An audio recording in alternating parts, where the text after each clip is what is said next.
Selamat pagi Bapak Ibu dan jemaat yang terkasih dalam Tuhan Yesus Kristus. Kembali bertemu di dalam persekutuan doa pada hari Rabu pagi.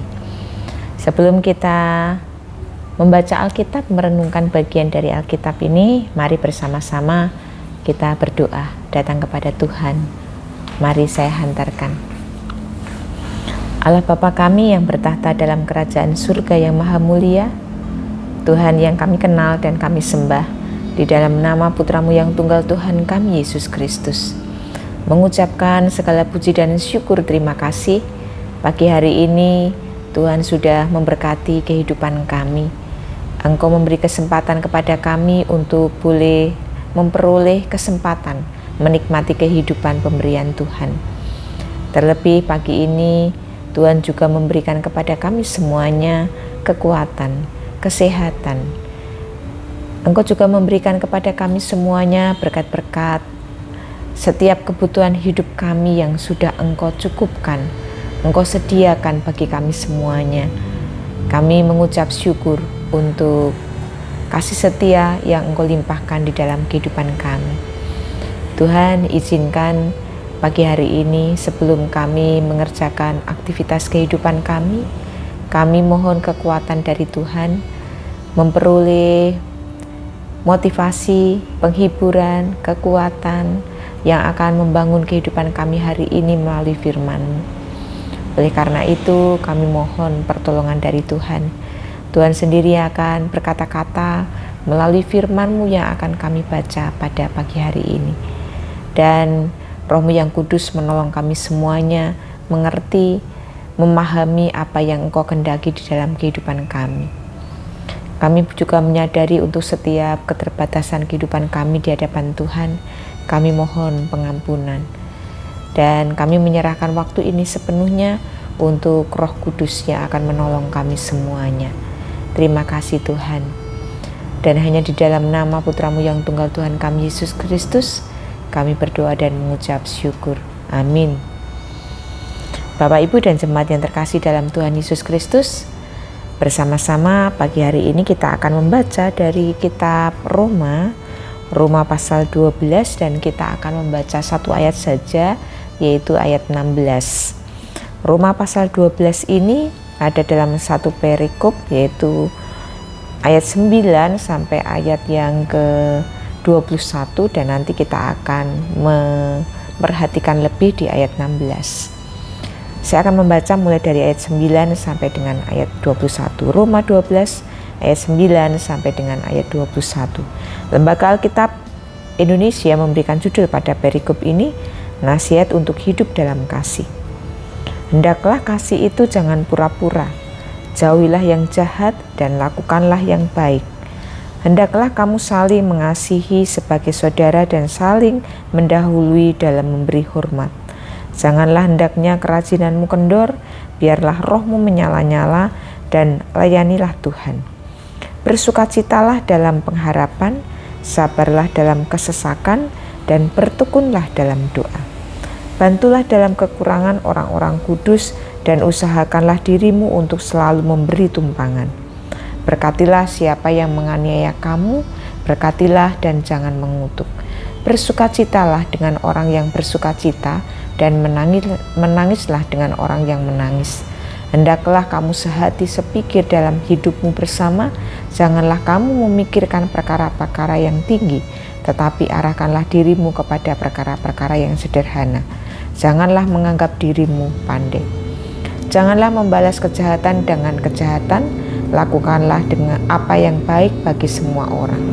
Sedapat-dapatnya, kalau hal itu tergantung padamu, hiduplah dalam perdamaian dengan semua orang.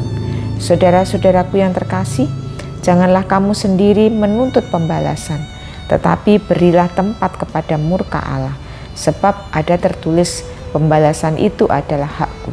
Akulah yang akan menuntut pembalasan, firman Tuhan. Tetapi jika seterumu lapar, berilah dia makan. Jika ia haus, berilah dia minum. Dengan berbuat demikian, kamu menumpukan bara api di atas kepalanya.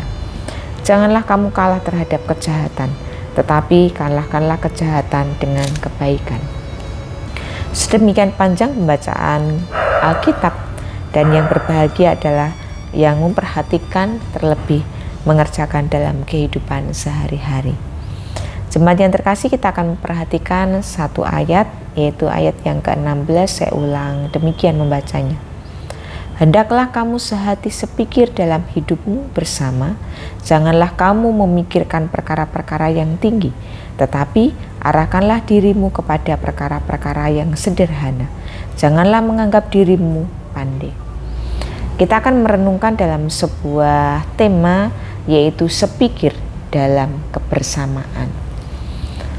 Bapak, Ibu, dan jemaat yang terkasih dalam Tuhan Yesus Kristus, kita pasti mengenal salah satu pemain sepak bola yang terkenal yang berasal dari Argentina, yaitu Lionel Messi. Lionel Messi adalah seorang pemain sepak bola yang sangat digandrungi oleh pecinta-pecinta sepak bola karena permainannya yang sangat bagus.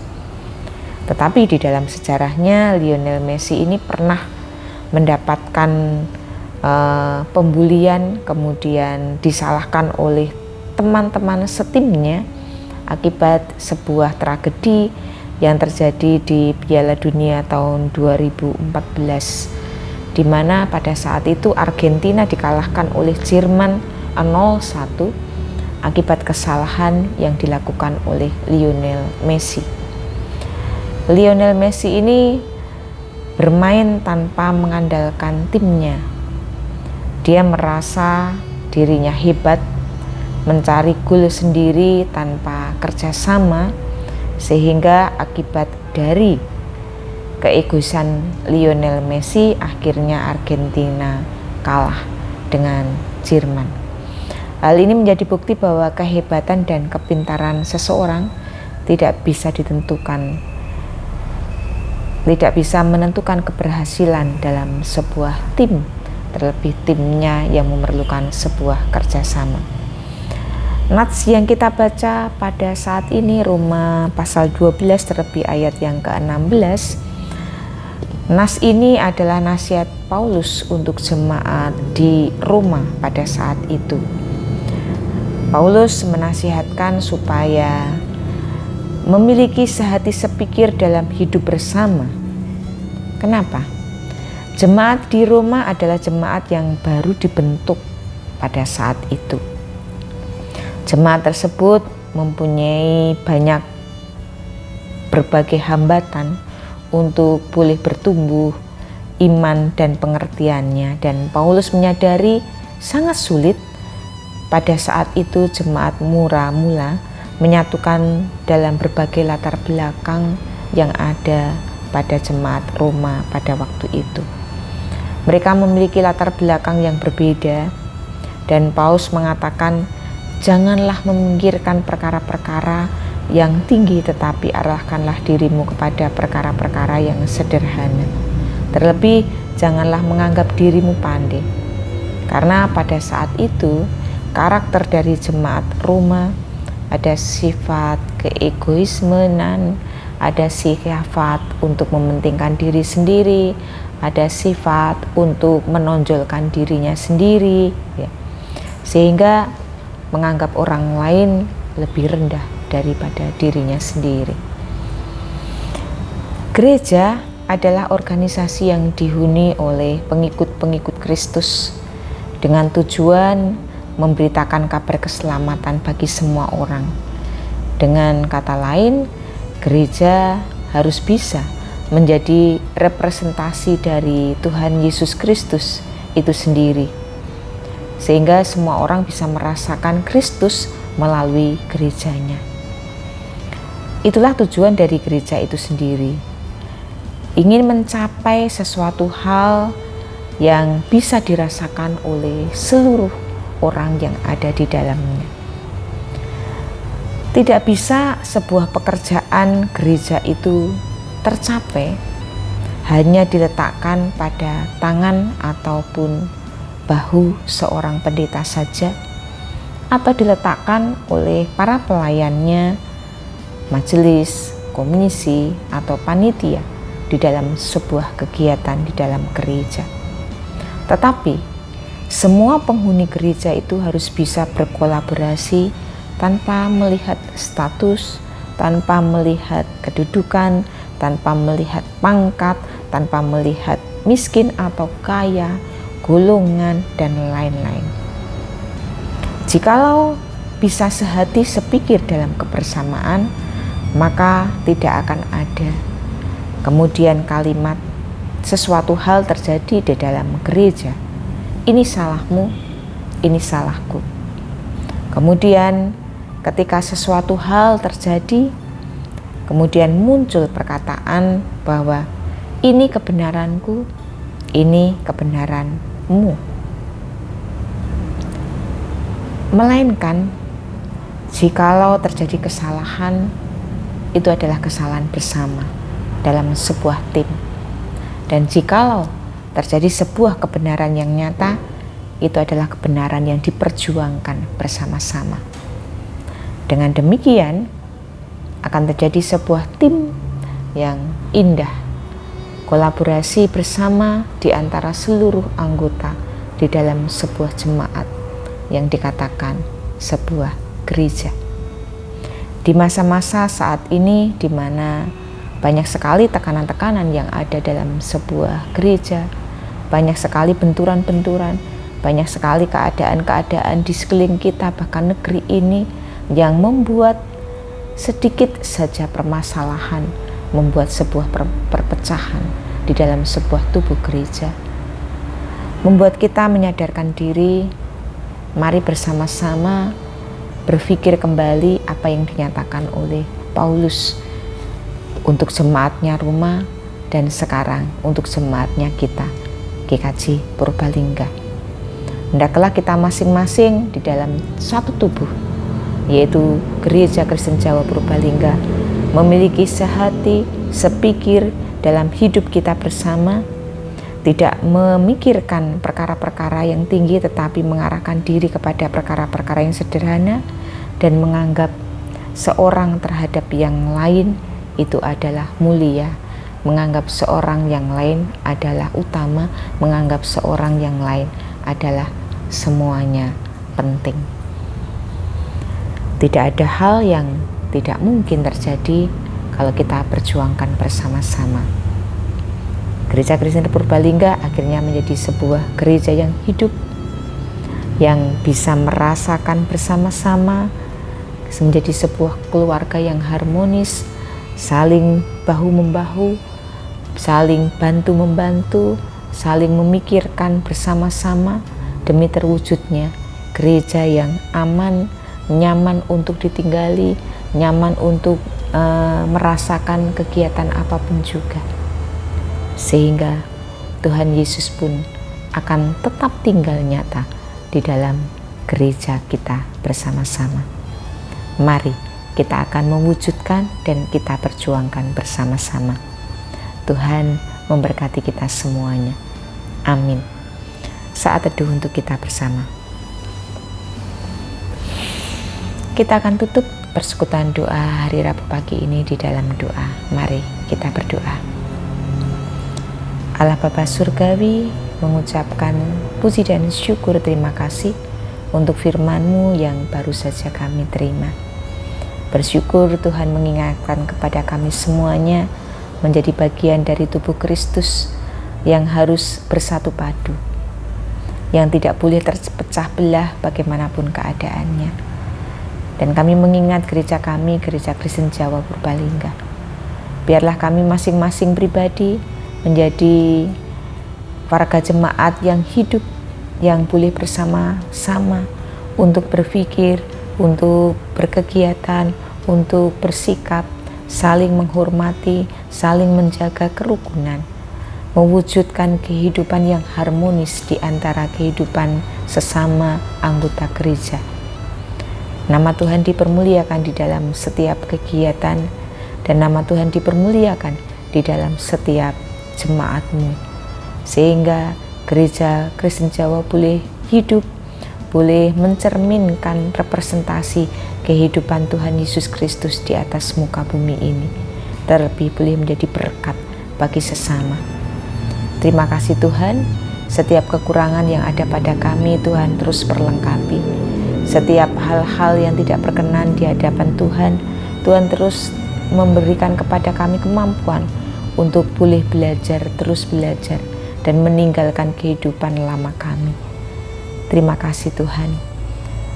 Mampukan kami semuanya untuk bangkit dan terus mewujudkan sesuatu hal yang baik.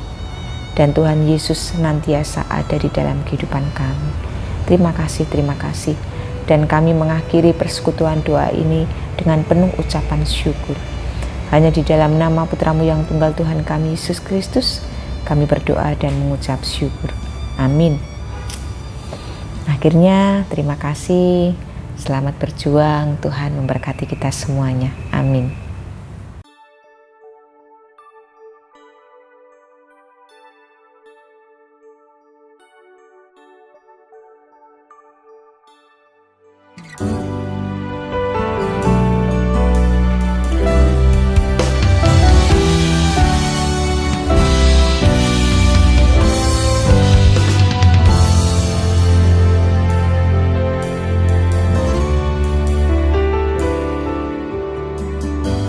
Kami rendahkan diri di hadapan-Mu,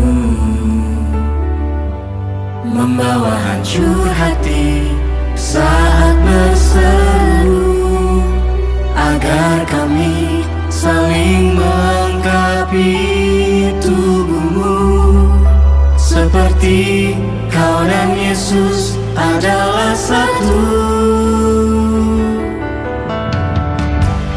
Kami rendahkan diri di hadapan-Mu, membawa hancur hati saat berseru, agar kami saling melengkapi tubuh-Mu, seperti Kau dan Yesus adalah satu. Jadikan kami satu, seperti kerinduan-Mu, agar dunia tahu bukti nyata dari kasih-Mu. Sebelum kami pergi memberitakan kasih-Mu, mulailah dari kami lebih dulu. Jadikan kami satu.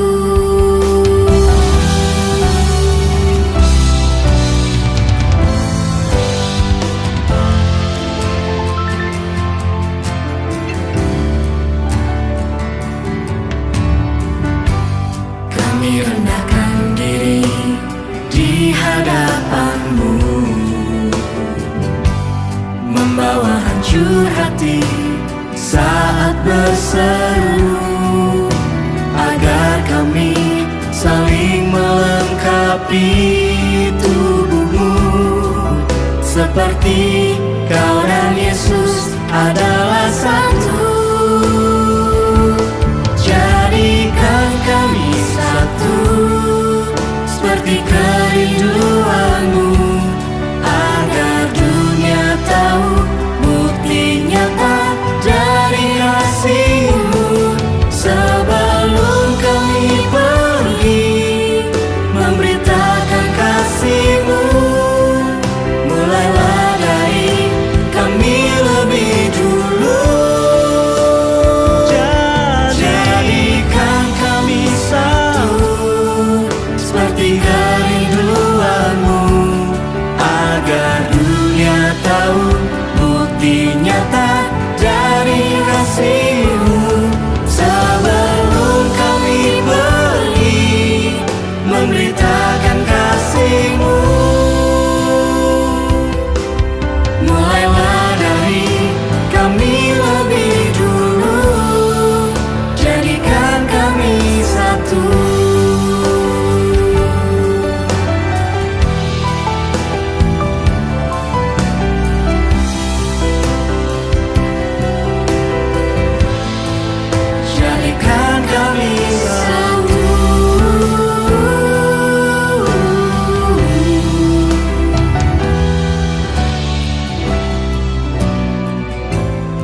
jadikan kami satu.